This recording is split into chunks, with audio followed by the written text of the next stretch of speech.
All right, everybody, welcome to the Middle Ground Mike. Want to welcome back Dan. How are you doing today? Doing okay, Joe. It's nice to be back here again. Yeah, I had a lot of people listen to a lot of clips and stuff from our last one, and they got a lot of positive feedback from it. Oh, good, Like a good. I'm lot of glad to people, hear that. yeah, they were like, you know what? Even my friends that are conservative were like, I actually really enjoyed that. And I Good. was like, that's my whole purpose behind it. You don't have to be identical thinkers to have a conversation. Yeah. Well, let's do it again because I think what you'll find out is that we'll have a lot more agreements than disagreements on a lot of these issues. So, Yeah, uh, yeah. One thing we didn't touch on per se earlier that I think is like a big thing is the political violence we have in Minnesota. oh yeah, Even Donald Trump came out and condemned that. He didn't. He did a high. He didn't tiptoe around it. He just was like, no. Which was it was nice to see because sometimes he can be petty, if you want to call it that. And with the attempt on his life, you know, it just seems like that would be something where he'd be like, well, somebody calls us by da da da.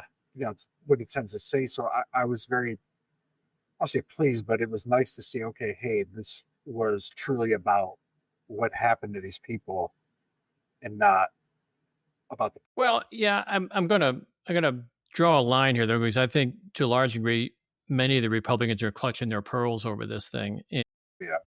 and certainly they're not. I don't think they're being genuine either, because the rhetoric coming out of this president has been violent. Let's face it, it's been violent, and the rhetoric coming out of the Speaker of the House, uh, Mike Johnson, talking about tarring and feathering Gavin Newsom. Yeah. It's you've got the Marjorie Taylor Greene, who along with who's a guy that was just thrown out of Congress recently for embezzlement, but they were embracing and still remain very close to some of these extremist organizations like the Proud Boys and the Truthers and the Oath Keepers and so on. Um, No, and if you look at some of the political ads, I don't know what it's like about Michigan, but it's probably pretty similar to Missouri here. Our political ads here featured violence. You have political campaigners shooting guns, as part of their campaign video, shooting guns, using flamethrowers, using baseball bats. This is the kind of thing that goes on, and when it continues like Not too this. much up here. Okay, yeah, it's that way in Missouri here. I raised objections about it, but of course I'm just one voice. But we see, was it Melissa Hortman was her name, and her husband Mark? They were gunned down. This I'm just afraid this is going to start happening a lot more because there's a whole lot of rhetoric out there that has been violent for a very long time, and you have also uh, this white replacement theory, this replacement theory that a lot of people come up with, that Tucker Carlson has been pushing very heavily. Um, it basically they're saying, okay, you all are under a threat. You're going to be replaced, and here are the guns. Here's the violence. You just add two and two together, you're going to end up with this. Now, of course, when it actually happens, the president's going to come out and say, "Oh no, we can't have this. We can't have this." But I don't take that. I don't take him at his word on this one. I think the violent rhetoric is going to continue from this man. I guess for me, it was just the initial, because like, when like the late John not come out and, offer condolences. Right. So I was like, okay, at least that's some kind of change in a basic tone. And I'm sure you heard about Bill Maher, had dinner with him. And Bill Maher said, the guy that I had dinner with is not the same guy you see on TV. Yeah. Yeah. He said he actually cares. He wants to know about what I think. Pretty much was even saying he wasn't derogatory. He said pretty much he was just your normal everyday guy. And he even said, he goes, I feel more comfortable telling him what I think than I would have Barack Obama or George Bush. Yeah. He was like, he said he just made it, not, and he still is not like endorsing him or anything of that nature. But he goes, I can see why now, you know, because of some of the things that he may have. But I just thought the initial reaction was a lot better than it has been in the past for him on a lot of things, and I felt like Bill Maher exemplified that.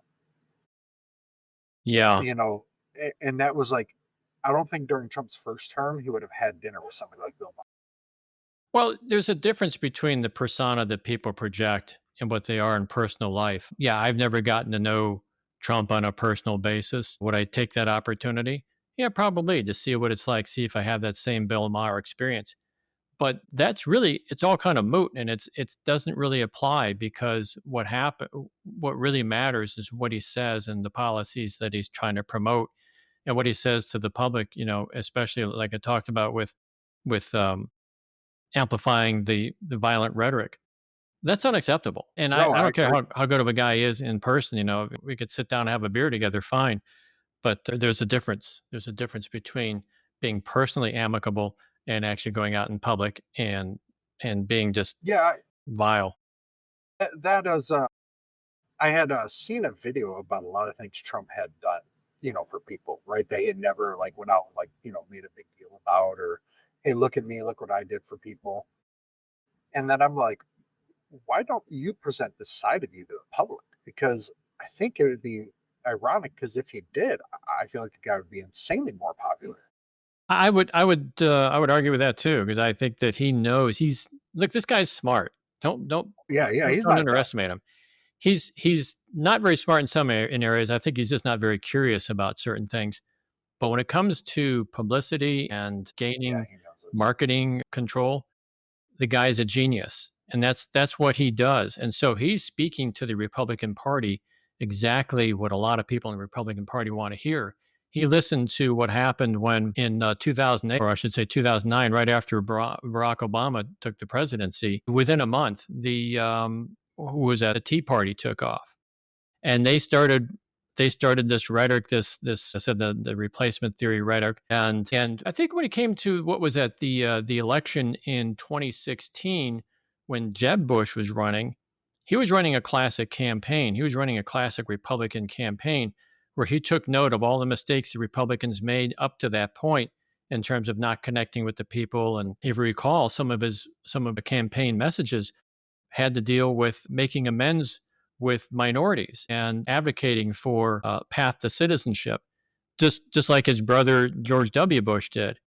And that was his way. And that was really, I think it was a smart thing to do because that was the Republican Party basically coming up to speed with where people were.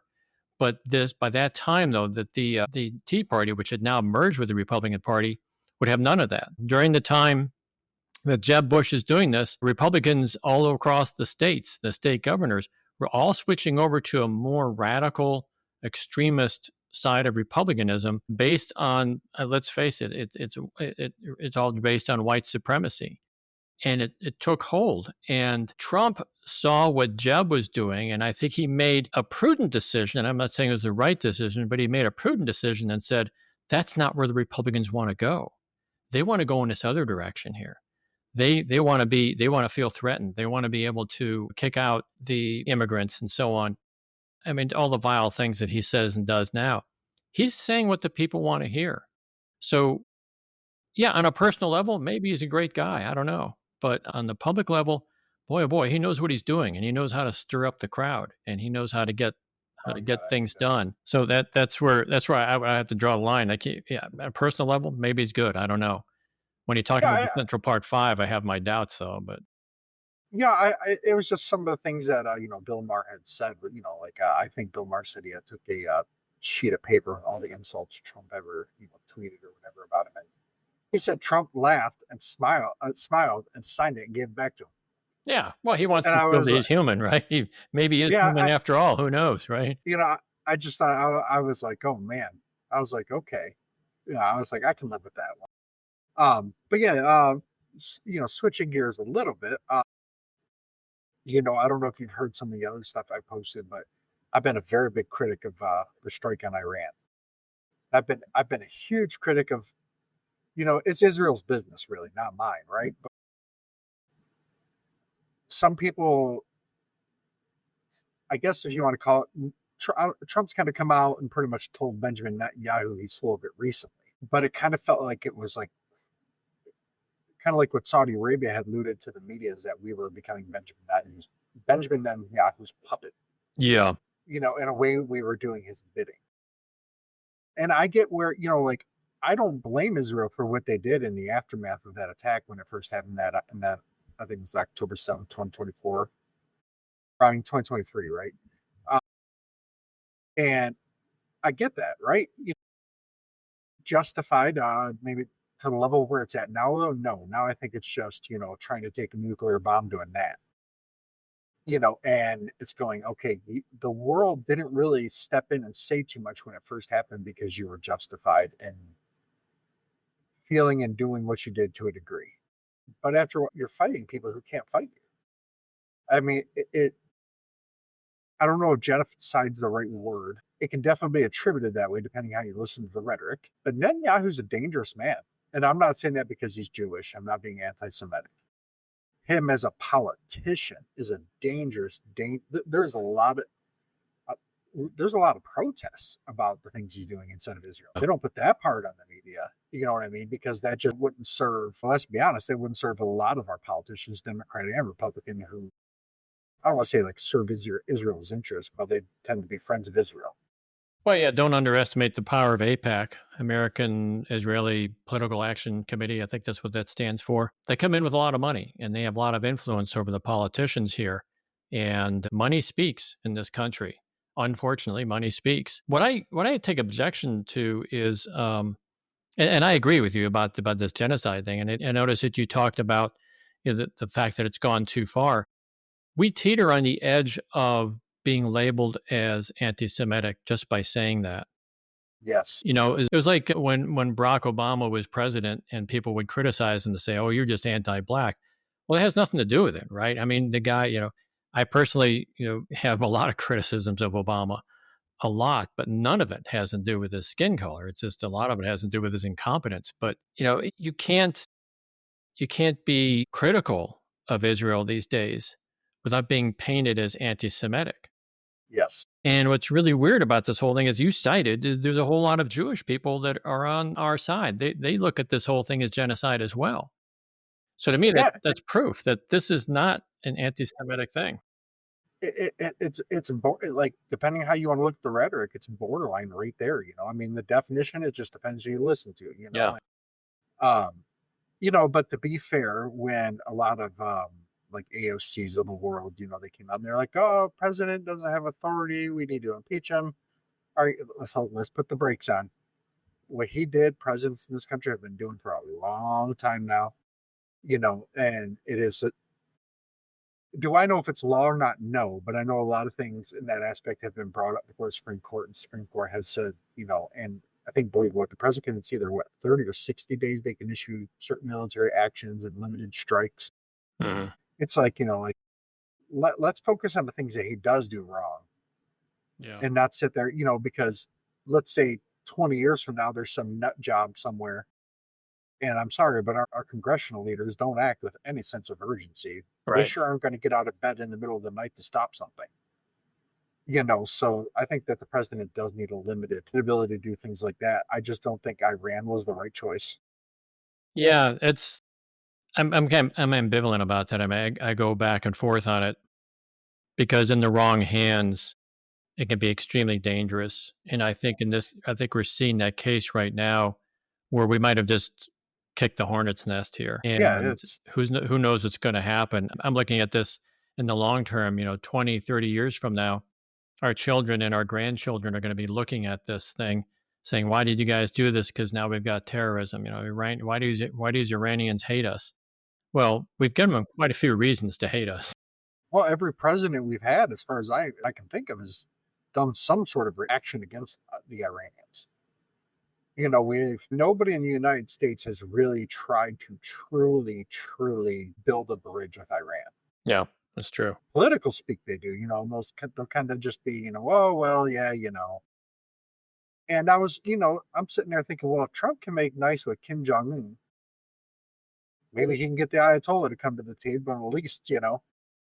No, that didn't happen. But, because Trump fell into that same thing of where I truly feel the Ayatollah is no different than any other politician. He says death to America on TV, but behind the scenes, he knows that in reality, if he tried to pursue that, it'd be the end of him and the end of everything he holds dear, Because, I mean, if it came down to an all-out war, it would take about 6 months, if that, to go through Iran. Maybe. But that's not something. mean, it's not something that should even be on the table, which is where I really, um, I never really agree with Tucker Carlson on pretty much almost anything. I agree maybe some principles that he has, but mostly don't. But what I really liked is when he talked to Ted Cruz, he goes, "How can you advocate regime change?" And Ted Cruz didn't even know the population of Iran, Yeah. and he didn't even know that they wanted to be called Persians. Ted Cruz is having to tell a U.S. senator who wants to go to war for regime change, or I mean, Tucker Carlson sounds like, and I'm sitting there going, I'm like, how are Tucker Carlsons of the world becoming when it comes to war? Let me rephrase that, the voices of reason, because they're sitting there going, hey, this, he's for the most part anti-war. They're going, hey, we don't need to be getting involved in this stuff. It's not our business. Right. Like it or not, as much as I don't like the war in Ukraine, it kind of is partially our war, because the whole point of Ukraine was keep the US and or NATO and Russia from, you know, being at each other's doorsteps. So kind of yes, kind of no. But the Iran part, it depends who you listen to on the level of damage, right? Mhm. Some people say months, some people say years. There's some parts of the CIA rumored say the same thing. Just we probably didn't do as much damage as the president says we did. Because of course he's not going to come out and say, no matter what president it would be, right? They're not going to come out and be like, oh yeah, we screwed up. We didn't get as many as we wanted. Nobody's ever going to say that. That would be like expecting a football coach from a professional team to come out and be like, God, those guys are bums today. It's just something that they're not going to do. But the one thing our government needs to do, Trump needs to do, is distance themselves from Benjamin Netanyahu as fast as they possibly can. Trump had managed before this whole Iranian thing broke out, he managed to get the Arabs to the table. The Iranians were even willing to come to the table to really give Israel a legitimate place in the Middle East. Right. And then Israel turns around and does this. Yeah. And that's why I loved when Trump looked at the camera and he said, neither one of them got an effing clue. They don't know what the F they're doing. He's like, Oh, it's like, thank God somebody finally just came out and said what the American public is thinking. well, I would argue that Netanyahu knew exactly what he was doing. He's in trouble politically. So what's the best way to preserve your status? Start a war. True. I think in terms of Trump was more referring in terms of, being able to solve the conflict. Well, yeah, they neither one of the Netanyahu doesn't want to solve the conflict. He wants to keep it going. And he reminds me of the kid back in high school that always hung out with the jocks, right? The real skinny kid with the big mouth always hung out with the jocks because if you pick on him, then the jocks have to stick up for him and they beat you up, right? So you leave those kids alone. But that kind Yeah. of reminds me of that where Israel, as powerful of an army as it has, it is surrounded by sworn enemies, and it will be overpowered without the U.S.'s help. It'll be overpowered. The other countries will make short work of it. I don't want to see that. I certainly don't No, want to me see that. But neither. it doesn't help if they keep pushing the buttons of war all the time, and Right. shoot off their big mouth and expect the jocks to come in and back them up. I think Trump has. I think he's frustrated for two reasons. One is as you said that the situation is not of his making. But the second thing is he he kind of stuck his neck out when he said we got a peace deal negotiated between these two people now, and it's going to be peace from this point forward. The next thing you know, bombs are still I blowing think up. since that what those couple hours after that one point, Yeah, I yeah, think it's been pretty peaceful since. yeah. But I don't think anything's really broke out. I think when he got out on TV and said they don't know what F they're doing, everybody was like, oh, okay, yeah, he's not going to come back to the table now. well, yeah, and I think that worked out to the Iranians' advantage there because I think Netanyahu finally figured out, hey, this guy is just really upset with me now, and I better not push the buttons anymore. I think what's interesting to me is that Iran has been restrained in many ways in their counterattack on U.S. base in Qatar.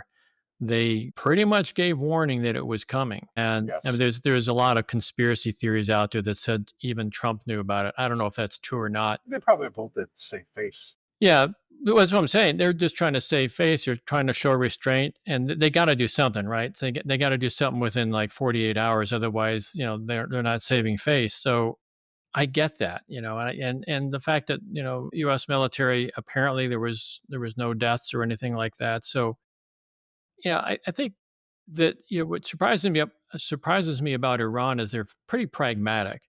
I think that was a pretty pragmatic response for that, and it should have just ended right there. I guess it did as Yeah, far as U.S. involvement. It probably ended there. We I didn't don't think drop they're any more. firing any more missiles at each other, are they? Or at least nothing of note that any of us know about. Not that I've I heard of think over that's the kind last of year. calmed down for the Yeah, most part. yeah, No, but where Israel to me is making a huge mistake is first, Iran runs a lot at the mouth, right? They do. They just yep. They're just one of those countries that's they know that you're not supposed to punch them, but they're going to push every single button that they can to right. get you to do it. And that's just how they are because they feel that they're justified in how they feel. Which I'm not saying yes or no. It's not my place to say that, but they were goading, right? And Israel decided, Netanyahu goes, well, here, look, perfect opportunity for me to take the bait to make myself look like I'm doing something. And he's the worst thing for Israel. Yeah, He's the yeah, worst thing for the Middle East, because like I was saying earlier, Donald Trump had the Saudis, the Iranians, some Qatarians, if you want to say that, the UAE. He had Jordan all willing to come down to the table to sit with Israel and get stability done. They were all right. signed on. Yeah, They all. He even had the Iranians wanting to come to the table, and it's like Netanyahu went, "Whoa, peace in the Middle East, can't have that, can't buddy." have that. Yeah, And if he would have got Israel to the table, that would have been something that got done. That Jimmy Carter got things something. He never got everybody to the table. And not knocking Jimmy Carter, he's one of the best human beings on the planet. All of us could strive to have the heart that man did. But even with his heart, he never got the Middle East to becoming willing to sit down and go, hey, all of them, you know what I mean? To sit yeah. down and He go, got Yemen famously. doesn't count. But He got Israel and Egypt together. He brought together Yasser Arafat and Anwar Sadat together. So there's a very famous. I think that was a good start. I mean, that was, Mhm. and that peace is pretty much held. There's some tension between the two countries, but it's pretty much held the peace. So Yeah. Egypt as well. Their military isn't as powerful as a lot of the others. Their influence in the Middle East is pretty significant. They have a big influence there, which is odd considering over there guns are usually, who has the biggest gun is usually the king of the castle. But that's here nor there. I mean, the whole Iran thing, before we switch is just. I mean, I get why people don't want them to have nuclear bomb. Obama did the same thing. I don't know. Did Biden ever drop bombs on them? I can't think if he did. I don't remember him doing I it. But don't know. That's one of the, we talked about Obama earlier. That's one of the big beefs I had with this guy, that he really amped up the campaign of, what was that, the drone bombings. He really amped up. Now, I don't know what all went into. Obviously, he was subject, or he had access to information I don't have. So I don't know, what all went in on his decision. But yeah, he did that, and so I think that's not going to lessen the tensions between countries. When you have to live in fear of a bomb hitting you at any point, fired from a drone, and really controlled by somebody half a globe away, that's just terrorism. That's actually terrorism, is what it is. Legalized terrorism, in my opinion. yeah, I mean, it pretty much is. One of the things where I definitely agreed with Trump on was the Iran nuclear deal. And I don't think, unlike Trump, I don't think there's like the sinister thing behind it. Yeah, I'm not really in that camp, but I'm like, why are we giving money to these people? Well, First, yeah, you got to hey, go back in history, though. That goes way, way back to the 1970s, really. right. Well, yeah, I mean, I get it, but I'm like, why are we helping them with any sort of aspect? Like, they should be, hey, you shouldn't have a nuclear bomb, you know? Yeah, I mean, there's a lot of conspiracy theories that draw the line between Iran getting a nuclear bomb and then getting that money back that was theirs in the first place. Yeah, I think part of playing politics is that you have to face your what were once enemies and try to negotiate with them. And part of that negotiation for peace may be to settle the financial debts that were there. And I think that's what they were attempting to do. But again, I'm not privileged. Yeah, me I'm neither. not. I I'm wish I not. was. I don't have that level of information available to me, so I don't know what exactly went into that. I do know that. I mean, I brought this up the other day too. I don't know. This goes back quite a ways, back to the 1980s, but Oliver North got very famous by selling arms to Iran. He delivered, I don't know how many, two big jumbo jets full of arms to Iran, and Iran paid him money, which he then used to, fund the Contras. And that was, I mean, a lot of people forget about that, but it's just, The Iran Contra scandal, yeah. yeah, that was That a almost took huge Reagan thing, and down. that was basically saying, okay, we can use Iran for whenever we want to do things. We're not going to stick to our principles here, and that just kind of ruined everything, in my opinion. It really tainted Reagan in his last year of office. It really put a Yeah, it did. black mark against him. So, anyways, Yeah, I brought it that did up as for kind of a sure. side note. I didn't want to go too far into it. Oh yeah, no, no, for sure. It's it's definitely a bummer that we're like in this mode of having to discuss this about Iran. You know what I mean? They're just, I don't know. I guess me personally, outside of the nuclear aspect, they really don't pose much of a threat to us. More of a threat to Israel, but to the United States, they're no different than in terms of a threat to us. Yes and no. I mean, they threaten Israel, and indirectly, because we are committed to Israel, they threaten us, and they have been known to fund a lot of the terrorist cells in that area and causing a lot of instability. I mean, I don't cut them a whole lot of slack, but I think that it's small peanuts compared to what's going on now. But I don't know. I mean, when you're living in Israel, I've been there a couple times and just visiting. Well, not visiting, but I was on business trips. But it's got to work on you a little bit when you're trying to live your daily life, knowing that you're surrounded by sworn enemies. And I think that really works on you after a while, works on your psyche after a while. Oh And yeah, I can it gets taken out, unfortunately, on the Palestinians in both Gaza and the West Bank. And you mix a little bit of religious righteousness with it as well, and it's a recipe for disaster. The Palestinians are just continuously being pushed off of their land. This has been going on definitely. since 1947. They're continuously being pushed off their land, and I got into a really good discussion with a Israeli here when I was out knocking on doors last year. I says, "Yeah, can I count on your vote?" He says, "Well, let me ask you, what do you think about Gaza?" And I says, "Well, it needs to stop." And of course, that was not what he wanted to hear from me. And so he tried to tell me how the Palestinians actually sold this land to the Israelis.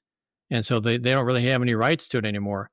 And I said, wait a minute, I don't think so, right? So I went home and I just researched it and found out, yeah, they did. Back in like 1907, when a lot of Israelis were moving into that area, they were coming in from Europe before World War II. They were coming in with quite a bit of money, and sure, the Palestinians who were there sold them a lot of that land. So yeah, they own a lot of Jewish people in Israel legitimately own that land. What they don't own though is the occupied territories. They don't own that, and a lot of that land is unparceled as well. Anybody that tries to bring up that argument, I'd say, man, you're like 100 years behind. That may exist 100 years ago, but it doesn't exist now. Right. So, yeah, that Yeah, that's it's a tough situation. There's both sides of the story. I understand it, but right now, what I do when I turn on the videos and look at some of the videos out there, what I see are kids being mutilated in yes. Gaza, and it upsets me to no end. And if that were Yeah. happening here in the United States, if that were happening there in Michigan or here in Missouri, man, it- the military would be all over it lickety split, and nobody would put up with that here. Well, why are we putting it up with it over there then? right. You need to tell Israel they need to stop.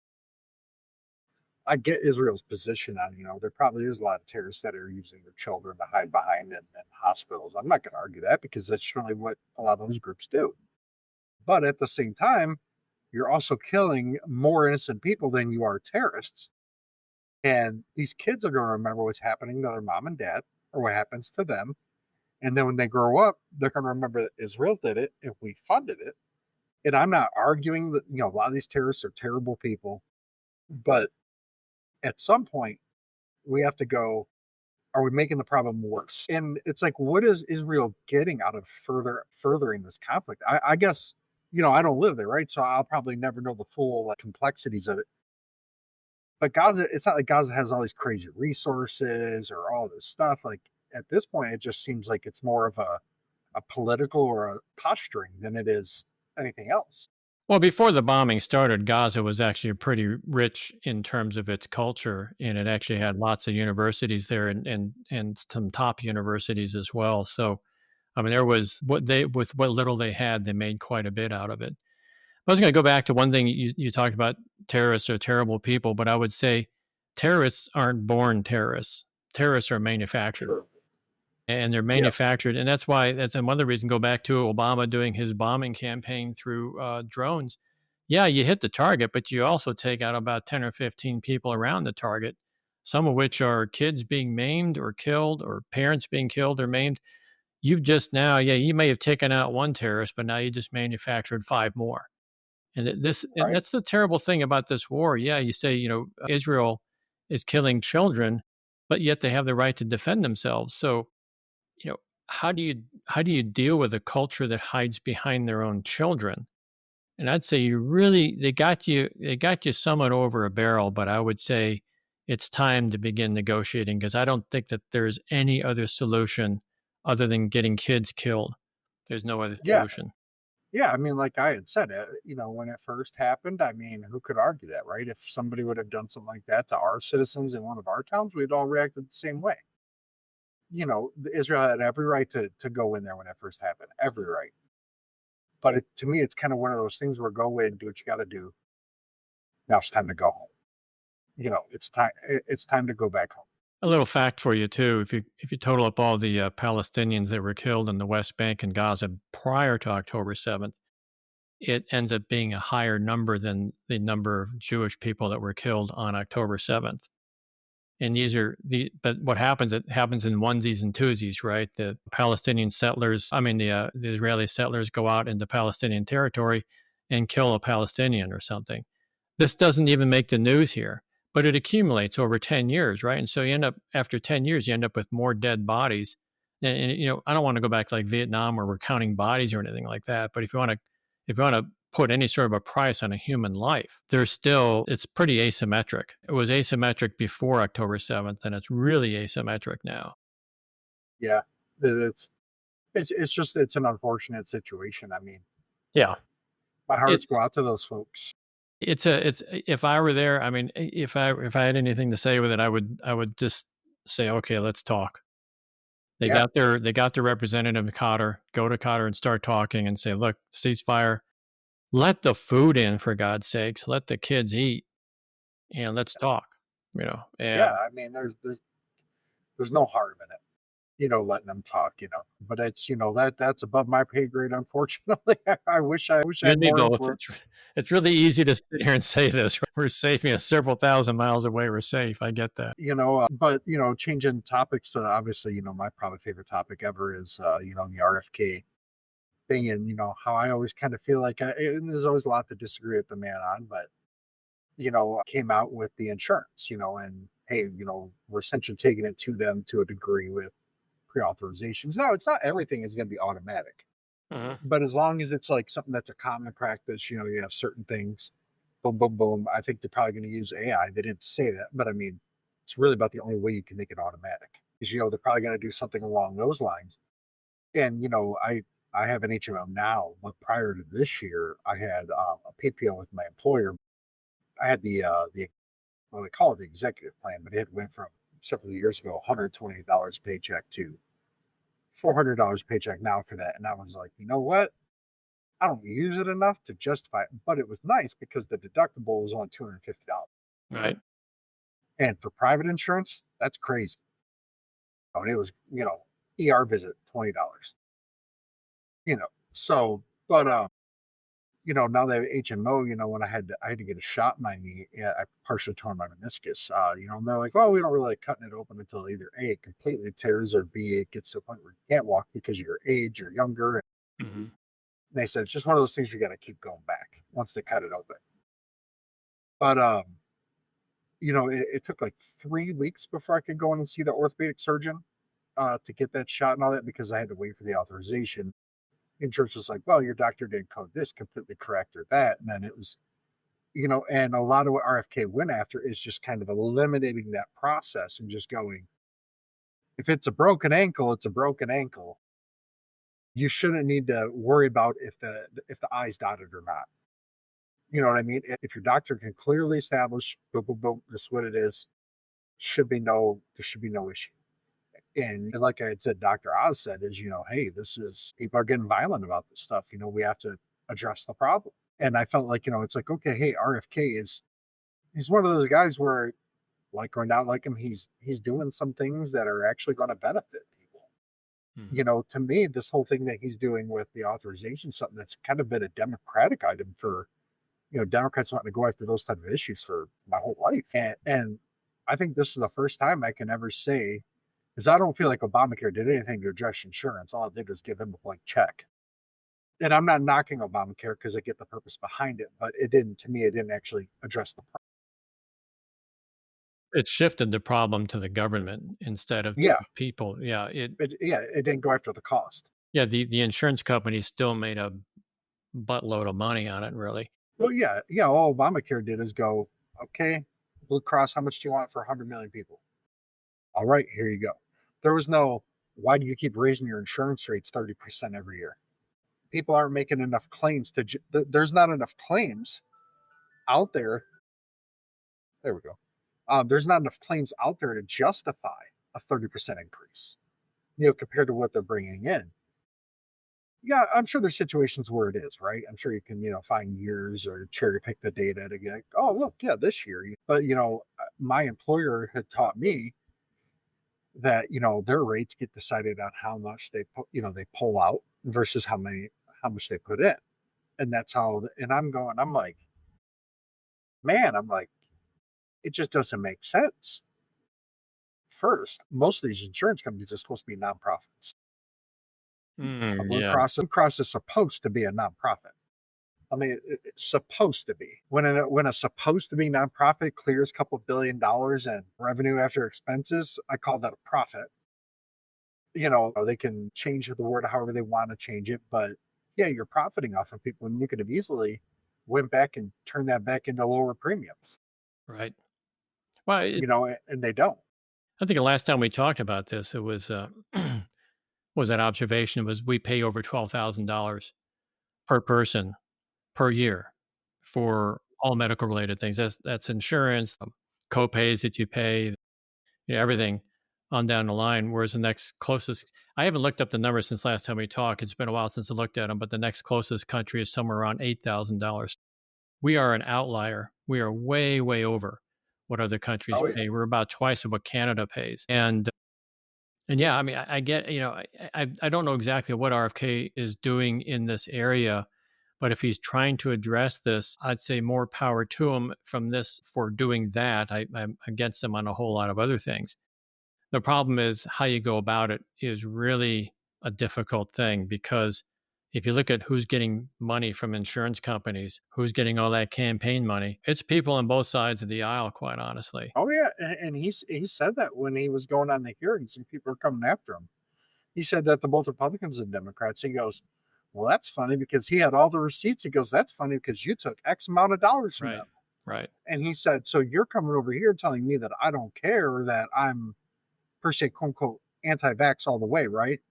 He's like, but you took money from all these companies you were saying, and a lot of these vaccine studies were done by companies who make the vaccines, Yeah. Yeah. and would anybody trust a health study on heart attacks from McDonald's? No, they Exactly. would look at it and be like, of course that's self-serving. Well, yeah, the pharmaceutical companies are not going to put out any kind of thing where, it's going to hurt their product. No company would. And I'm not saying like, oh, we should get rid of vaccines, but there was some where I forgot the guy that RFK had on his podium, but and then I read and it's true. Some of the vaccines they're giving infants and children didn't go through the placebo trial. Hmm. Some, not all. But I'm like, well, for me, that right there is a red flag, and that should have been pulled off right away. I'm not saying that kids should never get the vaccine, Right. but how do you know the full effect if you haven't seen that? If you haven't done what every other medication would pretty much give kids and give adults, all went through the same thing. I'm gonna play devil's advocate for you though, because a lot of times these medical trials are so long and so drawn out, people literally die, right? Waiting for their medications, waiting for the so-called miracle cures.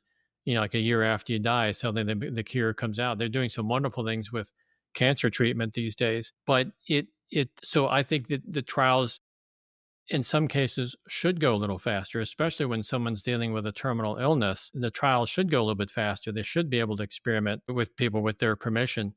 But yeah, so I mean, no, I'm just playing devil's advocate here because there's really two sides to consider here. The fact that they haven't gone through all of their trials correctly, I really can't comment on that too much because it makes me nervous more than I don't want to say like nervous, but it makes me look at it and go, huh, yeah, and then when he says, hey, when they started doing this, you see the correlation between different things going on. hmm, And they're like, well, there's no scientific research behind it. And I'm like, well, yeah, nobody's dumped the kind of money they've dumped into to prove their point right, to prove their right. point wrong either. You can cherry pick any statistic no matter which side you're on. But sometimes that's why when it's things like that, what he's saying is he goes, hold on, Sounds like you're being attacked by Tinkerbell over there. it reminds me to look at numbers. Sunday night, 8 o'clock. Look at your numbers. The I don't know if I would have took the action that he did and got rid of the whole vaccine panel pretty much, right? But I'm not necessarily against the principle behind it. For me, the whole COVID vaccine situation really brought that to light. And I'm not necessarily against the COVID vaccine. And, contrary to what people think, and from just what I've heard from his own mouth, is he's not saying, hey, we need to get rid of it. He's just saying it's something that shouldn't be forced on you. If Hmm. you and your doctor, and he even said, if you and your doctor feel this is something that you should have, then yes, it should be available and yes, it should be covered. But he's just going, it shouldn't be required for people who need it. Like he was saying, like, young, healthy children, where if they got this, things of that nature, which to me, I'm going, okay, I guess to me, that makes a lot of sense when you look at our European counterparts who approach things differently. They spread the vaccine schedule for infants and kids out a lot more. And their disease rates and everything are significantly less than the United States. They don't have a lot of these things in their food supply, their water, and they're not facing the same hurdles we are. So when people are like, well, there's not like a concrete study behind it, I'm like, well, you're not wrong. You also can't, you look at Europe as a continent, and then you look at the United States, very similar diets in terms of our preferences, right? But we create those products differently, and they're enjoying much longer, happier lives now, where it used to be the opposite. Yeah, I would also question some of those numbers as well. I know when COVID was going on, I was doing a lot of diving in on the research and trying to figure out. And it was very preliminary at that point. I would say this much: when it comes to a pandemic, though, especially a deadly pandemic, and I think COVID wasn't highly deadly. It killed 1 million people in the U.S., so it might be kind of insensitive for me to say that. But I'm saying it wasn't like a 20% death rate or something like Ebola or whatever that would cause, but it is a public disease. It's not a private Yeah, disease. When you say, "Yeah, I have a choice," and I'm just throwing this out there. I'm not making a judgment one way or the other, but when you say it's my choice, my body, my choice, I get that, okay. But then when you talk to somebody else and you stand close to them and you breathe on them, now it's their body, your choice. And so we live in a well connected society. I've got a horror story really about I was in India. I arrived late at night. They lost my luggage and I missed my cab. 3 o'clock in the morning, I'm finally getting out of the airport in Bangalore, trying to work my way back to the hotel. Never been there before. I've been there since, but I haven't been. That was my first trip there. And next thing you know, I'm on this bus, just packed full of people. You've seen those videos of people packed yeah, on buses hanging out the side. Well, that was me yeah, inside there, just hanging on to whatever my carry-on luggage was, and and just breathing the air everybody else is breathing. So I'm thinking to myself, okay, every disease that exists. I was living in Los Angeles at the time. Every disease that exists in Los Angeles is now being exposed to all these people in this bus. Furthermore, in another week and a half or 2 weeks, whatever, I'm going to go back to LA. I'm going to pick up any disease I've got here back to LA, right? And that's okay. I mean, it just surprises me how lax all of our governments are when it comes to this. But when it comes to a real pandemic, you can't afford these situations. People are going to die. And I think it's a civic duty to get yourself vaccinated because what you're really trying to do is you're not cutting down so much on whether you are going to get sick if you get exposed, because you'll still get sick. But what you're trying to do is narrow that window of time that you're contagious to other people. And if we can narrow it down enough, we can kill that disease. Because right now we can't do what they did back in the old days, which was isolate people. That can't work anymore. That doesn't work. We're a well connected society. So that's what this whole thing, that's what this conundrum was all about. How do we fix this? How do we cure this public disease when it takes participation from every private member of community and to protect those that are vulnerable? I chose to do the responsible thing, which was to get myself vaccinated, so I'm not the one that's out there spreading the disease. I covered myself. I didn't cover myself. I didn't wear a mask so much for myself. I wore it for everybody else too. Yeah, And I got the first two Pfizer shots, and now ironically, I kind of have a weird COVID story, if you want to call it that. Uh, I got so it was before they really came out with the vaccine. My wife worked for a hospital system. Well, technically still does, but they've been bought and sold. And they had done a urology study. Mhm. It was like I think it was March of when COVID had first came out, so it was very early on. I'd already had it. I was like, oh, I didn't even know I had it. Wow. Yeah. Now, my wife had been sick for like 4 or 5 weeks, but at the time they just kept telling her, you got a sinus infection. It was before they knew COVID was around, but they didn't, it was very in its beginning stages. My kids had both had it. I had it. The three of us never knew we had it. And so then fast forward, I'm like, okay, hey, I seen what it had done to my wife. And I'm like, well, man, I don't want to go through that. So I'm like, all right, I'm going to get the vaccine. 5.5, 6 months later, whatever it was, I caught COVID again. Worst experience of my life. Hmm. And I sat right there and I'm looking, I'm like, I get that over time it wears off and you get a booster. I'm like, but good Lord, I thought this was supposed to help strengthen your body overall for it. I'm like, I got sicker now. And I get that it mutates, Right. but I'm just going, I'm like, and then you got my wife. Okay, my wife is allergic to the flu vaccine. Mhm. She gets anaphylactic shock when she gets it. Wow. And back in 2004, she wasn't before, but back in 2014, she got the shot. And then I came home from work and she was just a red balloon. Mm. And I had to take her straight to the hospital. So, she ended up getting exempted from the COVID vaccine, right? Well, every other time my wife got COVID from that, a couple days, she's fine. I had COVID. I had COVID after I had the vaccine. It was like 10 days for like the first 5 days. And this is even after my doctor had prescribed me a Paxlovid, Mhm. which don't get me wrong, Paxlovid did help. Yeah. It made life worth a living Yeah. because those first couple days I was going, you know what? If this is my time, let it happen in my sleep. I don't want to know. I just don't want to feel like this no more. And my wife's like, don't talk like that. I'm like, I'm in so much pain. My fever would be 104. Wow. I'd close my eyes for a second, and then it would come up and it'd be 101. Close my eyes for a second, 104.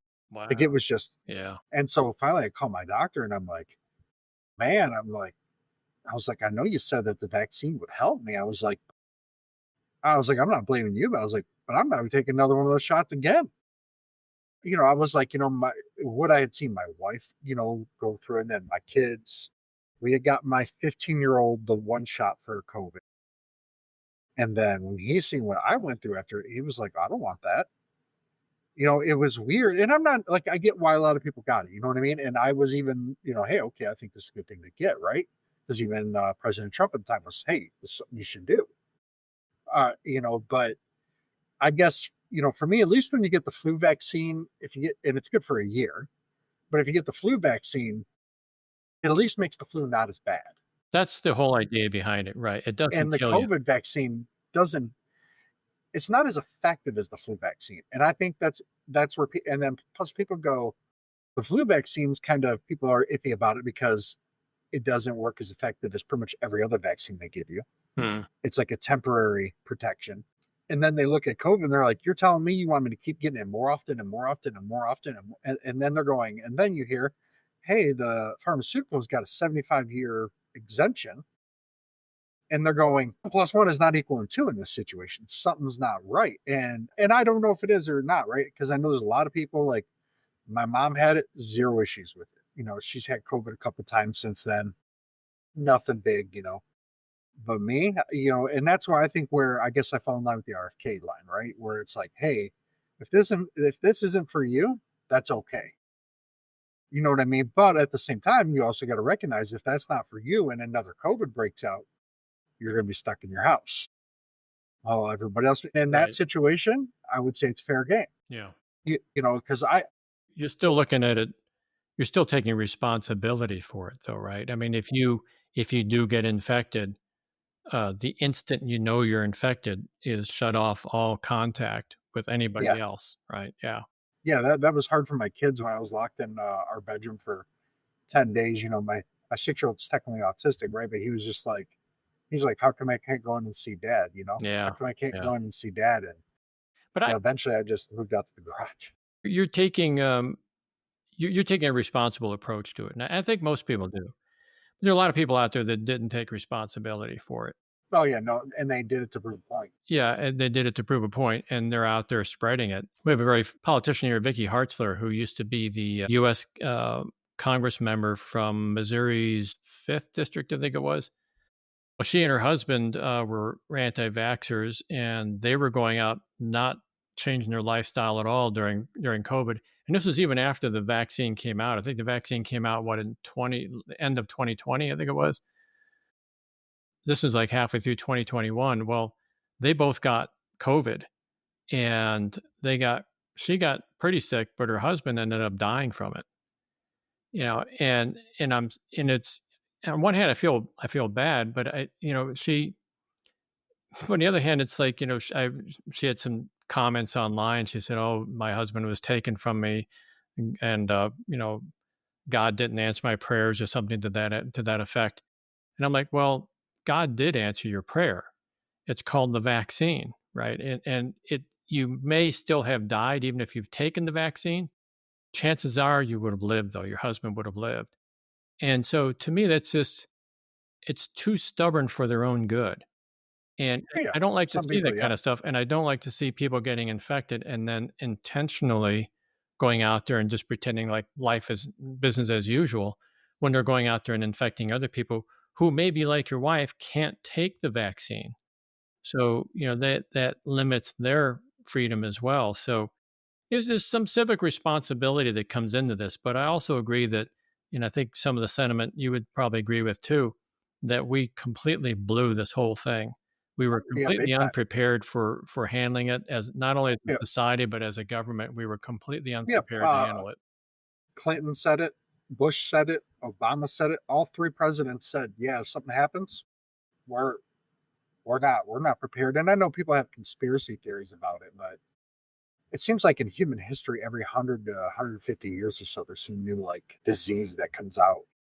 Yeah, yeah, But I guess for and I and in it, to me and in this aspect, I think people are justified in a little bit of their skepticism of the situation. Is where now the virus is real, right? Its spreading was real, the mutating was real, all of that, 1,000%.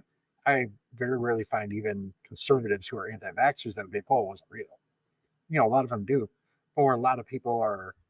And I watched this, what I call a documentary, but it boiled back down to Dr. Fauci. Now, do I think Dr. Fauci was saying like, I want to get the world COVID? No, not really.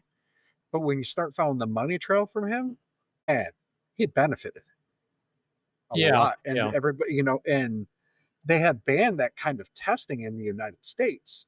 And then his money and a lot of that money went to the Wuhan lab in China. And that's the only COVID lab in the world that's publicly known. And at that point, you're kind of, I think it's fair for people to sit there and go, well, they told you couldn't do it here. So you shipped your money over there. And now your guy linked to it telling us we're all paranoid, but your lab let it out. They're going, oh, it was from a bat. No, I think somebody probably screwed something up because they're human beings at that lab too.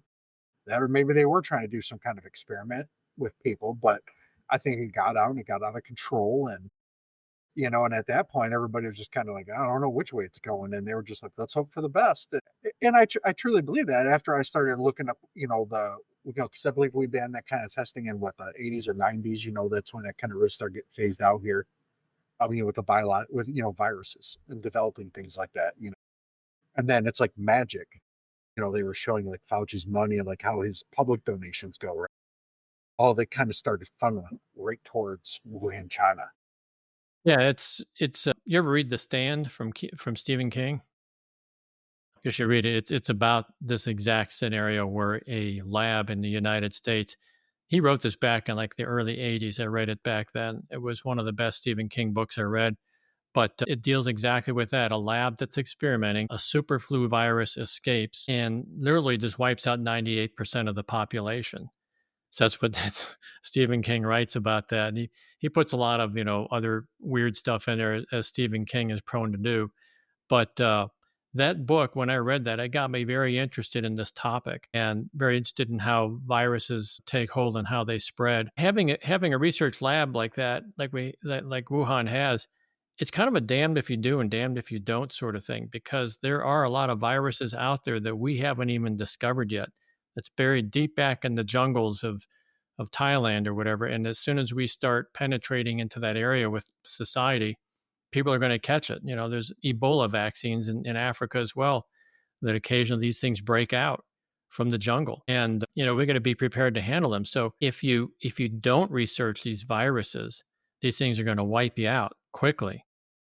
Yeah, But on the other hand, you're right. If you research these viruses and some numbskull, and there's a numbskull in every crowd, I tell you, one in every crowd, yeah. someone's going to drop a test tube or somebody's going to sneeze and whatever. It's just it's human nature. Like you said, it's going to happen. So yeah, I don't know how to answer that conundrum actually, because you got to be prepared, but the act of preparing yourself could actually do you in too. Right. Well, we made the situation even more suspicious is when Fauci got a preemptive pardon, Yeah, there's a whole lot and of that stuff that went on behind the scenes there. and The whole you're just kind denial. of going, yeah, you're just kind of going. You're like, if things went the way you said they went, why do you need a pardon? Because even if his money's going there, right? Because a lot of research money goes to a lot of places we all don't know about. But if there was nothing that was like about that situation, why would you need that preemptive pardon? And where the last points of that is, there was a lot of rumors when Trump first, when the CIA first started talking about their own, when he started calling it the China virus, and everybody's going, well, it's being racist. Yeah, he could have used some better terminology for sure, but I don't think he was trying to be racist about it. But he even said it. It's a virus from China, so that's why I'm calling it the China virus. Terrible wording, but he wasn't wrong. Everybody's, oh, you're paranoid, you don't know. Well, then, right after Trump gets elected, I don't remember, it was a week, 2, 3 weeks, the CIA comes out and goes, well, yeah, now we do have some kind of proof that it came from that lab. Yeah. And then, not right long after that, or right before that, Fauci had gotten pardoned. Well, that pardon right there, I'm going to play devil's advocate again. There was a lot of talk coming from Trump about persecuting or prosecuting and persecuting his political enemies. And I think Biden just felt compelled to start issuing pardons right and left just to protect everybody as a preemptive protection. And honestly, I don't blame him. He issued pardons even to his own son because and this is what I honestly believe. I don't believe Biden was pardoning his son because he was complicit in any sort of. He wasn't pardoning his son because he was trying to keep his son out of trouble that his son actually got into. I think what it was that he knew his son would never get a fair trial in this political environment. So he did what he could to protect him. And I think the same thing with Fauci too, is I don't know with all the conspiracy theories floating around, some of them true, some of them not. Not all conspiracy theories are wrong. But with the wild conspiracy theories floating around, I just don't know if somebody could get a fair trial in that environment. This was should have been a little bit more of a public investigation on that Yeah, situation. That I we agree. all could have got knowledge. We should And I have think, made a public and open and transparent yeah, investigation. I Absolutely. I think if that would have been the case, people may not be like so like I want to say like, hey, arrest Fauci, or probably not even as anti-COVID vaccine as they are. Mhm. But the way everything was handled just made it look like as if those were your kids acting like that, and you were the parent. You'd go, you're up to something. Yeah. Yeah. You would automatically think they're up to something sneaky. And that, because when people think of a vaccine, they think of, well, the one that I don't know why RFK is messing with it, the measles vaccine, right? But it prevents measles. It doesn't slow the measles down. It doesn't kind of make it better. No, it prevents measles. so people are going, hey, you're telling me to take this thing hasn't even been tested. It don't even prevent the disease. Yeah. So I think that, that's just, I think that's kind of where some people go with it.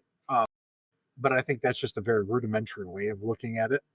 Uh, but also in a pandemic, can you even really be prepared? Oh, Like, I think you can. I think the fact that we were short on masks, we were short on ventilators. We, as far as I know, and this may be a conspiracy theory as well, but I thought we had more observers all around the world looking for these types of outbreaks, and that we'd pulled way back on the number of observers out there. So we lost some precious time in the very beginning there. So absolutely, I think you can prepare for these things. It's like a tornado warning, right? I mean, you can't stop the tornado from hitting your house, but you can certainly, if you have 2 or 3 minutes warning, you can certainly, grab your kids and your pets or whatever and get down to the basement and save everybody. So that's the yeah, situation we're in. and the problem is a lot of the most suspicious people in our political and business atmospheres and realms were all involved in it. Hmm.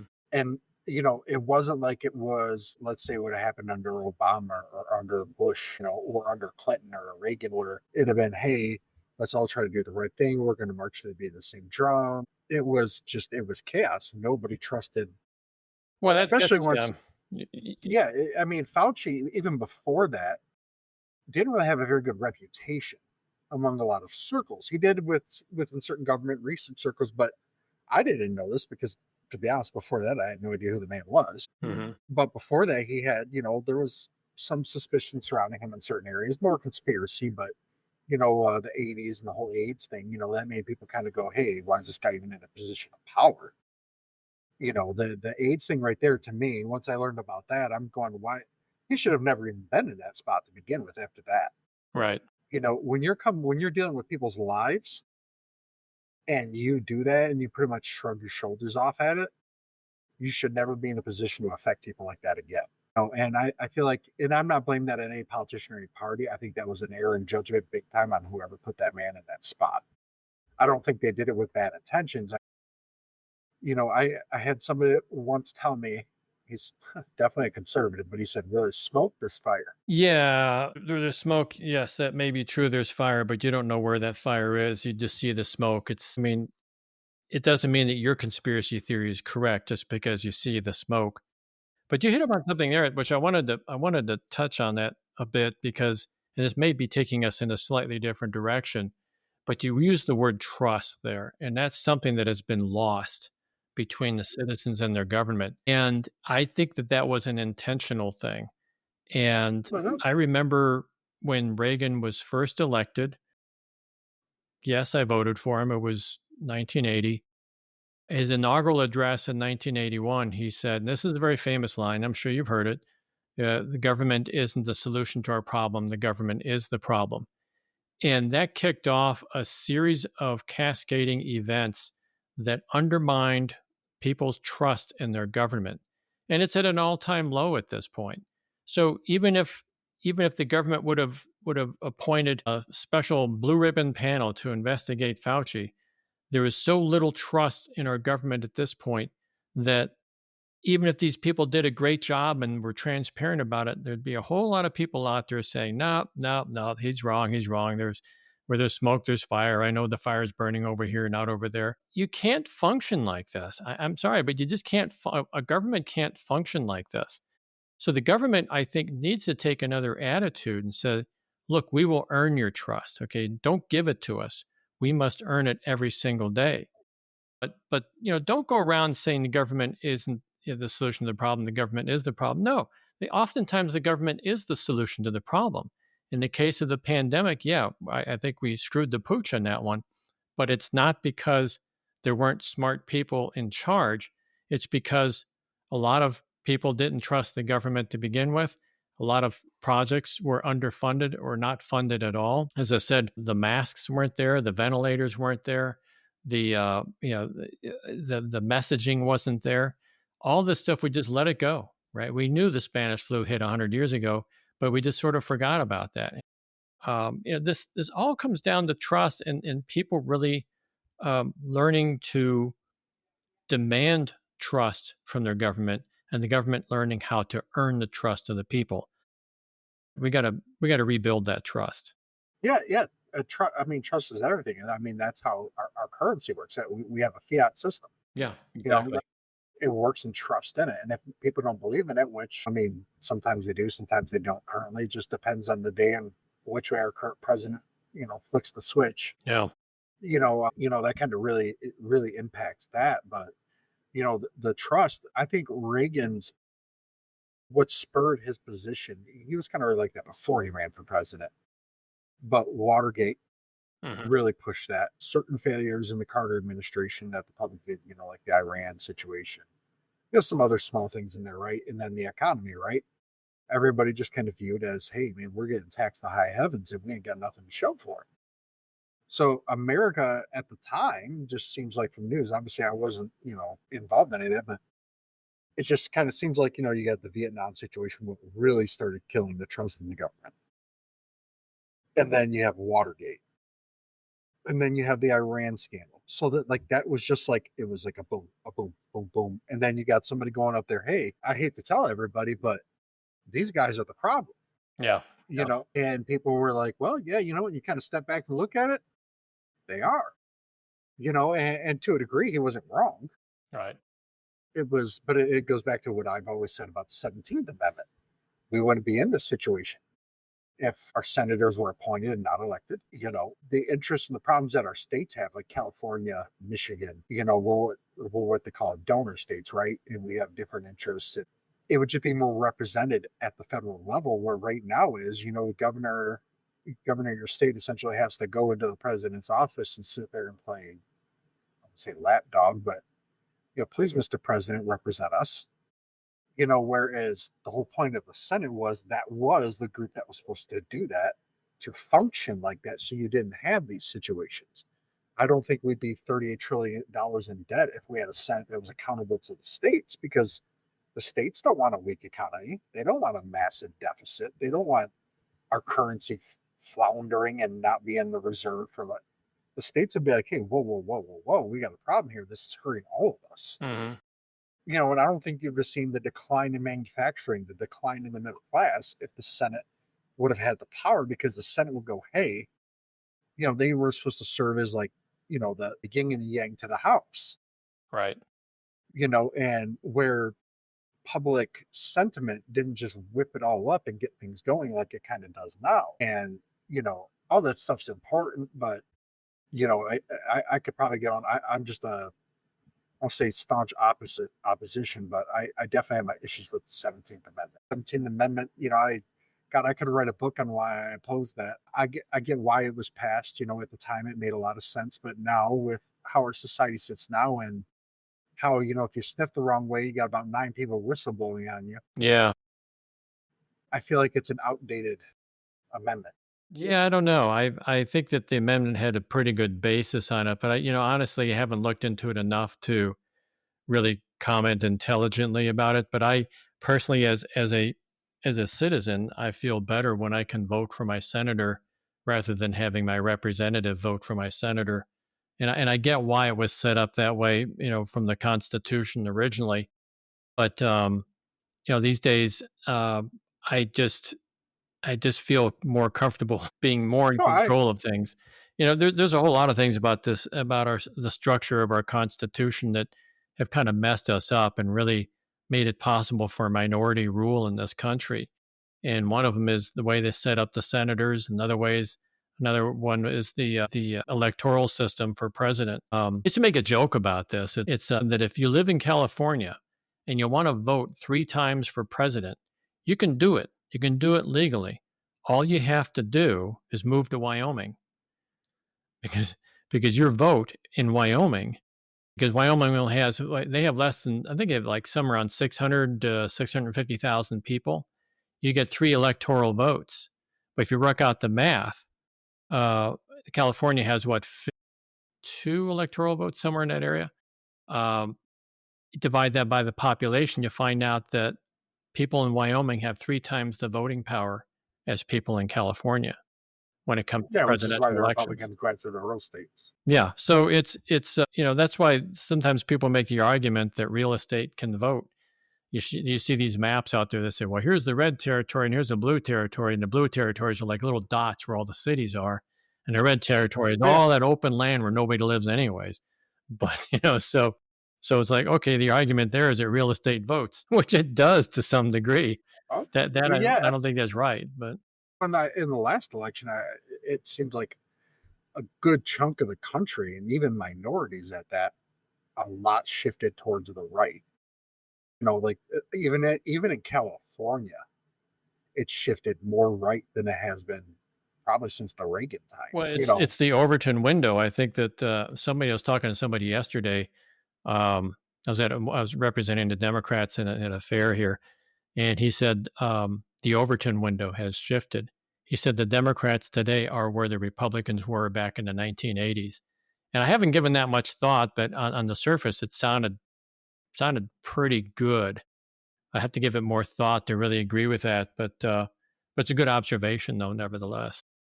Yeah, well, I think California's debt problem is a big reason why they're shifting towards the right. Because I think Gavin Newsom is. I don't know the guy super well, but he'll jump on the show and make a whole lot of sense, and I'm like, okay, Mhm. some of this actually seems reasonable.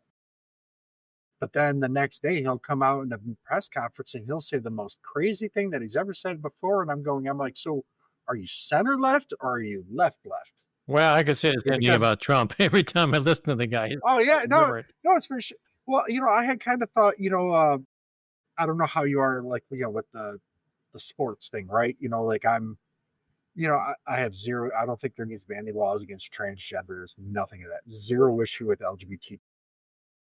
I just don't think in schools is where I think that's more like where parents come in rather than an educator in a classroom kind of telling your kids how to think. But I also just, if adult sports leagues want to have that kind of stuff, totally fine.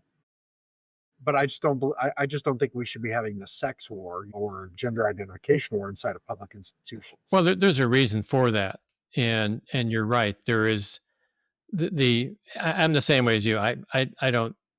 It doesn't bother me if someone wants to be cross dresser or whatever gender, change your gender or whatever. To me, I'm fine. But there's a reason that it has become an issue. It's because it's something that the Republicans have found they can beat over the head with the Democrats. The Democrats feel compelled, and I think rightfully so, they feel compelled to stand up for civil rights because at this point, the Republicans don't seem to be doing it that much. But the problem is that it's almost a red herring in a sense because Republicans are making a whole lot more out of it than what it really is. In Missouri here, they've made Yeah, a big issue out of it. And I think there's something like they tracked it down to like 6 people that this might affect, that it might affect, right? In terms of of men playing women's sports. Um, which, by the way, I unfortunately, but I do have to support that position that women's sports should be for women because it's only fair to them.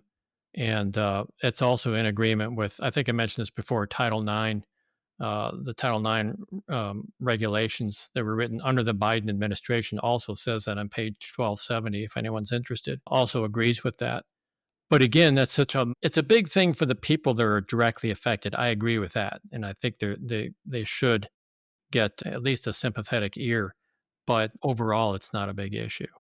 yeah. Well, where I guess like where some of it right gives fuel to the fire, if you want to call it that, is in California to a degree. If you're getting was a gender affirming medicine or care, I forget what, or Hmm. if they want to change you don't have to tell the parents. Yeah, And I'm that's like, and that's where I'm going. I'm like, they have that, but if that kid went and picked up a gun and shot someone, the parents would be responsible. So if the parents are responsible, if that child wants to do anything, the parent needs to be in the loop.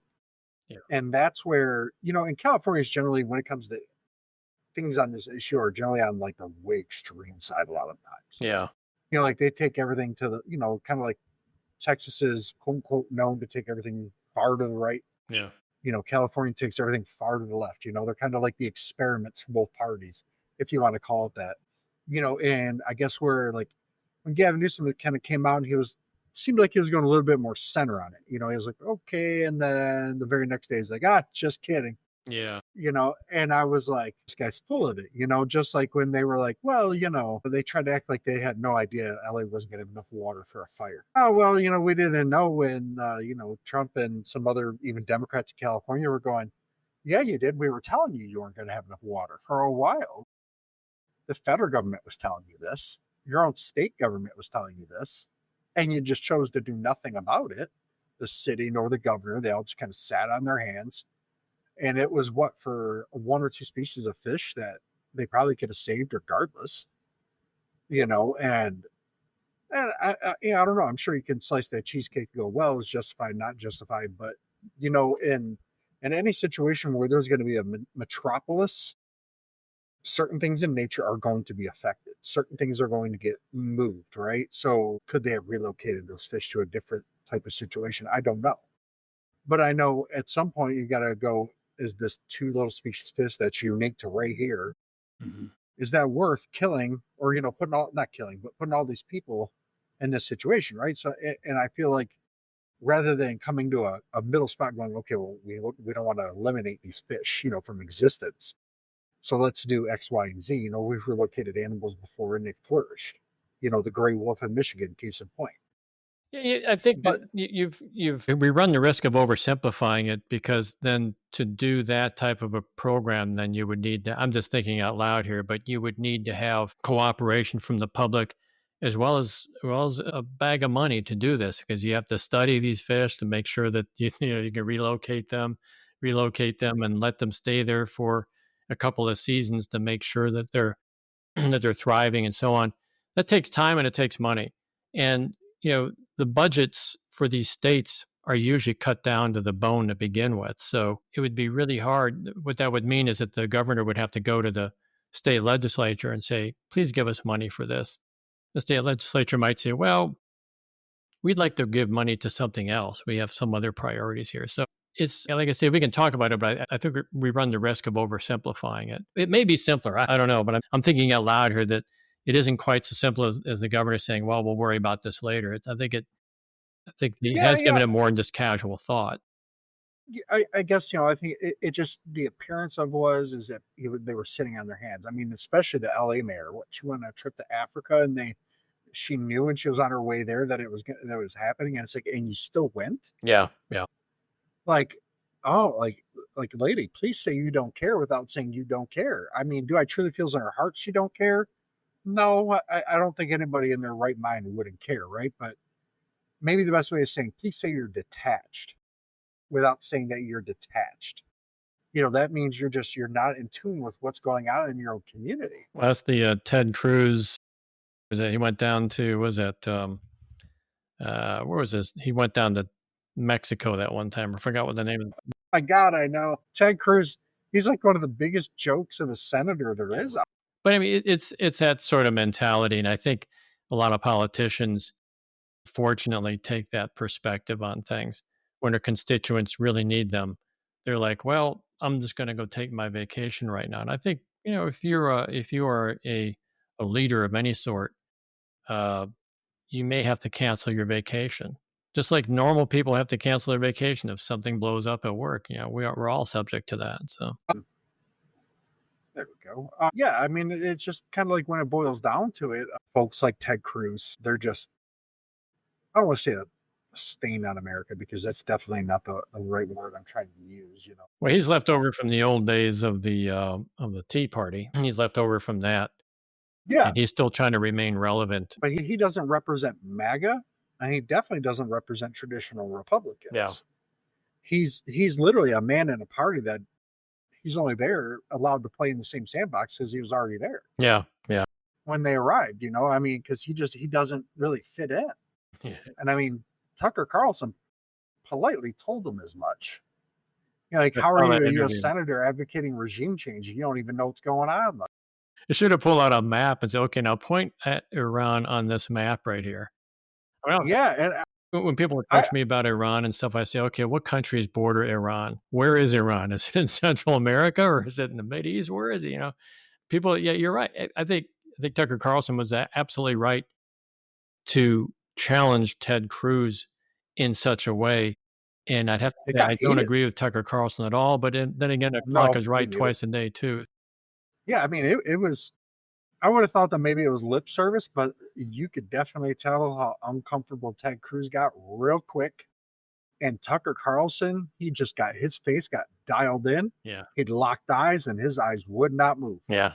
Like he was just looking at like Ted Cruz, like, are you being serious with me right now? Like you're not even going to try to politically talk your way out of this? Like, Well, he backed him into a corner, man. There was no way out of that corner. He put him right in the corner. I mean, it was just, it was a very, it was good to see somebody within someone's own same circle, right? Say, hey, you're wrong on this.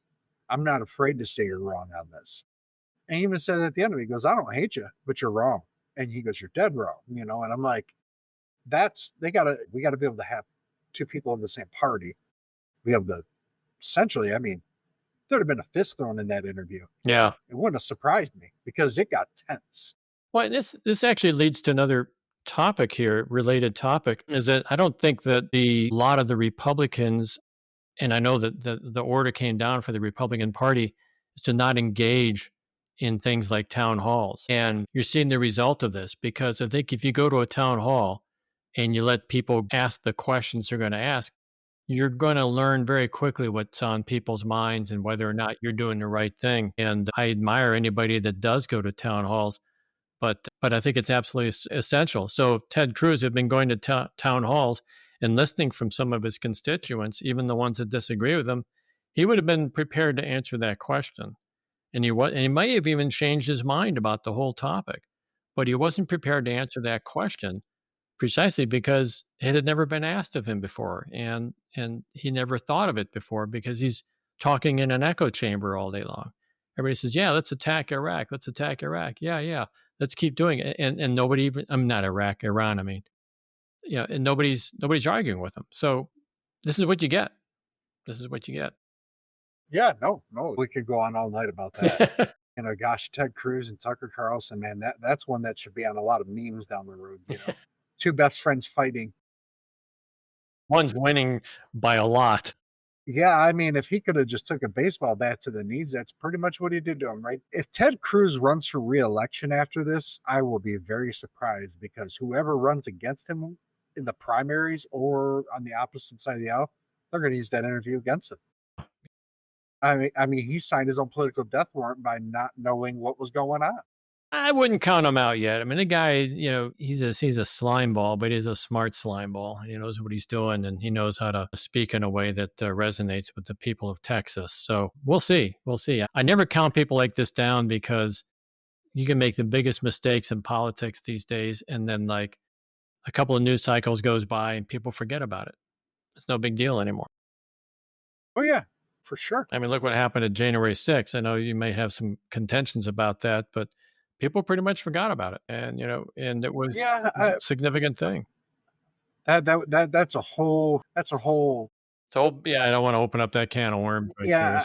Yeah, I fault the president, and I don't fault the president at the same time, depending on the time of the situation you want to point to. Yeah. You know, there's just things that have come out to where I really truly feel, without getting too down into it, is there's an agenda definitely there on both sides, and they both tried to take advantage of it because it was pretty apparent the day before what might happen. It wasn't a secret, and nobody wanted to do anything really to prevent it. But what do you Yeah, mean by that, though? I mean, we're going to get into it now, I guess. well, there was, just before we sign off, they had the whole Capitol Police thing, right? Hmm. Where Pelosi's page said no, but Trump was like, hey, da da da. Do I think it was like a grand conspiracy? No, not really. I know like a lot of people think it does, but it was just, they were saying there was whispers there, from the Secret Service, from the FBI, that hey, this may get out of hand. Right. We need protection here, and the president technically did do his job in offering the protection, be like, hey, we should protect the Capitol and make sure nothing happens. And then I watched, I believe it was when it was in the Senate, and how the hearing had went to try to convict Trump and all that stuff, and going on that. And how they were like, where it was like fight, fight, fight, or let's go take our capital back, and then it stopped, right? Hmm. But then this guy shows the whole clip of it, where he's like, and people who don't vote the way we want them to, we're going to take them out in the primaries, and it's like, well, man, for me, that changes the whole context of the situation. It doesn't mean what happened was right. And I truly believe that the president should have came out right away and been like, hey, whoa, this is not what anybody wanted. Do I think at first I think he was waiting to see what would happen and when it started and where it would go. Do I think that he thought that that's what was going to happen from the get go? No. But I think is what was happening. I think he was completely okay with going, well, let's see what happens here. Well, But then when he that was figured out it wasn't going to go that way, he was like, hey, we got to stop this. that was his final move in a very long series of moves to basically redo that election. That's the way I look at it, and that was his final, most desperate move at that point. Since then, Trump has never ever conceded that election, even though the evidence is overwhelming. So that Actually, he actually did to one person. he did what He did admit it to one person, to one person? Who was that? Bill Maher. Well, He told Bill Maher, he goes, yeah, I probably lost. well, that's And hearsay. I I'll, was, I'll take that as hearsay. But yeah, I I'm do like, remember say I'm seeing that public, interview. man. Yeah. Yeah. But that was a long another in a long series of intentional acts on his part, and it was the last desperate act to get people to do this. Now, did he understand that people are going to break in to the Capitol building and I don't do all think kinds I of don't think he things and thought that that was spread fecal matter on the wall and things like that? I mean, I don't know. We can't know his mind. But what I do know is that if you wind up a toy and put it on the floor, it's going to walk across the floor, right? yeah. And that's what he did. He wound up that thing and wound up the crowd, got him going, and said, "Go get him." It's like a dog. You say, "Go sick him," and the dog's going to do it, But right? when I watched more of that speech and some of the points that they were trying to use against him, when you watch the full context of what he was saying, he wasn't trying to encourage people to go hurt anybody or break in. He was trying to essentially sit there and say, hey, in the galley where you're allowed to go there, voice your opinion, tell your senators or whoever that you're opposed to them certifying this and take your country back. And then if they don't vote the way we want, he even said it, I think, let's go after them in the primaries, and he was like, that's where we're going to take it to them. And then, so I'm sitting there going, like, okay, obviously he could have done more to prevent it and been like, or once it started happening, go, hey guys, let's put the brakes on Well, this. that's why I say if this was something that he did not want to have happen, then why did it take Yeah, him he should have. 3 hours to shut it Yeah, down? So no, I think that's exactly what he wanted to have happen. I think he wanted them to go further. Again, I don't know his mind, but just judging from all the incidents that occurred up to that point, the fake elector scheme, the pushing back on Raffensperger in Georgia.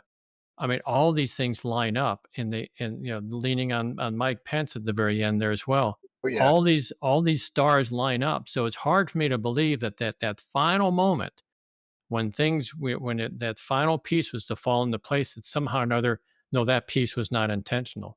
No, I think it was intentional, and I think it was yeah. it was violent, and it was meant to be that way.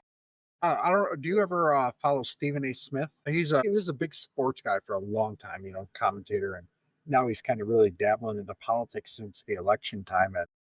And this is actually, I had heard it from him in one of his little videos, and then I looked into it. I guess the fact that the FBI had what, three or four on the payroll, essentially informants in the crowd, and then they had 15, 20 people linked to those informants in the crowd.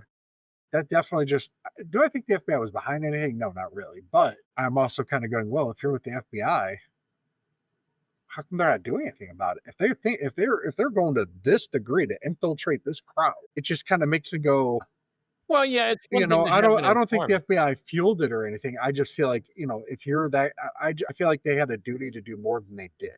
Well, it's one thing to have an informant, but there's a lot of information. And I'm not an agent. I'm not an FBI agent of I mean, I'm training. just, speculation. Yeah, so I'm going to speculate then too that if you have an informant, there has to be a correlation of stories from multiple informants correlating on the same thing.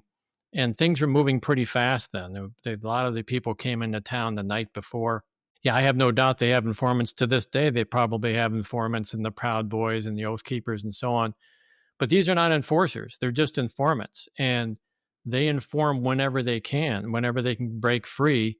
I would imagine if I were an informant, I wouldn't just like pull up my cell phone and make a phone call right in front of somebody else, right? I got to find some excuse to get out and make it believable. So they may not be able to provide that information in time. So again, things aren't so cut and dry, and we don't, neither you or I are Yeah, agents. no. So I'm speaking a little bit beyond my pay grade here, but I'm just kind of presenting a different way of looking at things. Well, Dan, it was great having you on today. Well, thanks, Joe. Appreciate it. Definitely. I mean, it's a great conversation. Like I said, some of my biggest downloads yet are still in the conversations we have because, like some people told me, like you're actually able to discuss something with someone without it turning toxic, Yeah. nasty, mean, like derogatory. Yeah. Yeah, and I've got some friends who I'm friends with that I just learned that are, if you want to call it, Trump supporters. Mhm. Where I disagree with Trump on certain things, and they'll be like, "Oh, well, you're just a liberal," and I'm like, and I go, I'm allowed to disagree with a politician that I per se, maybe I don't know if you want to call it like or whatever. It doesn't make me one thing or another. Right. Nobody's perfect. I, People like that, and they're my friends, but folks like that just think that way, to me are like why I started doing this. Yeah. Yeah. Because it's Yeah. like there's a market out there. There's a group of people in this country, a lot more than I think people think, that value discourse, debate. Yeah. No, I think you're absolutely right. And I was give you a little example. I went through this last night. I was at a festival here, and we had like a little Democratic booth set up, and we had this one kid wander into the booth. I was talking to one potential constituent, and this other kid behind me walks into the booth, and suddenly I get this tap on my shoulder, and it was someone else, another Democrat in the booth, saying, "Hey, you need to talk to this kid." So I broke off my conversation with one guy. I walked back there, and here's this kid, and he's being talked to by two of the Democratic people in the booth, and this kid could hardly get a word in edgewise. And so finally, I just interrupted them and turned to him, locked eyes with him, and said, "How old are you?" He says, 17. I said, "Oh, great. What are you studying?" He says, "Oh, I'm studying to be a carpenter." And he went on about what he was talking about, and he finally got his word out, and I let him talk, right? Because that's the way you learn. That's the way you have a conversation. So after he left the booth, I turned to the other two people and I said, you know, stop talking in so many words, but you can't listen with your mouth open, right? Ask them what they want. Ask them what they're after, and then you'll see it. They'll pause and let you enter to give them some feedback, and that's what the kid did. It was a great kid. He's actually wearing a Trump T-shirt also, which was I found to be very interesting. Is he says, "Hey, I'm just interested in what you guys are doing. I want to get the full story from everybody." I felt like hugging him because they're like, "Man, as young as you are, you got the right attitude. I don't care if you got the Trump shirt on or not. Get out there and find out what the story is, and get to the truth. Talk to the people, but don't let people talk at you like they were doing. Just talk with people." Yeah, yeah. We need. I've got a niece that's the same way too. Mm-hmm. My 15-year-old's the same way. Really? Full disclosure, my 15-year-old he's not what you would call woke, but he's definitely a little bit more open to that. And Mm-hmm. that has taught me a lot of things that I probably would not have known before, right? But I've told him, I said, hey, as long as you're not coming home calling anybody any bad names, because do what you do, buddy. Yeah. Yeah. I'm like, it's odd because he still preferred Trump over Kamala Harris, which I would have not expected. Wow. Yeah. He just said, his exact words were, at least I know what the guy's saying he's going to try to do. And he just said he felt like Interesting. he didn't trust what you had to say. I mean, he just, and I was like, now, mind you, he was a lot younger, 10 years old back then, but he goes, I like Biden because he seems really nice. That's And I'm like, yeah. yeah, I mean, it's because he didn't know where he was. Yeah, That's a joke. when you're that young, I think it's hard to figure out, how to make good judgments on people. And I think some people never get it their whole lives.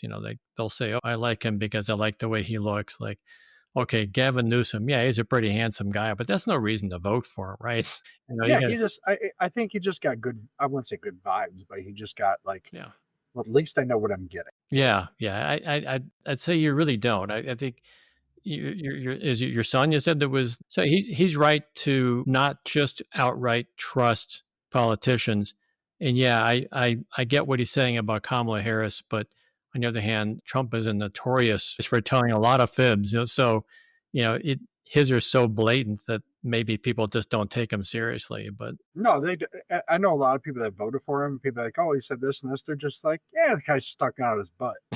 But they'll say that people that vote for him. I know they know that some of what he says is just hyperbole. yeah, But a lot of them look at some of the actions that he's taken and they agree with him, and that's why they tend to go that way. But I do know, I don't know about a good chunk, but a lot of people that I know, they do know that some of the things he says that he's just kind of spouting off, and it just kind of probably isn't real, but is what that is there. But thanks, Dan. I appreciate it. And I look forward to having you again soon. I mean, like I said, it is great, and I love people love it. I love the conversation, and it's good to talk and exchange ideas. And like I said, I think we agree in a lot of areas, and I think Oh yeah, we should continue these conversations. yeah. And I'm sure Trump will give us enough to talk about in a couple weeks. Got Yeah, a no shortage. shortage. Okay, Dan. Okay, great. Thanks. You have a good one. You too. Thank you. Thank you. Bye bye. Bye bye.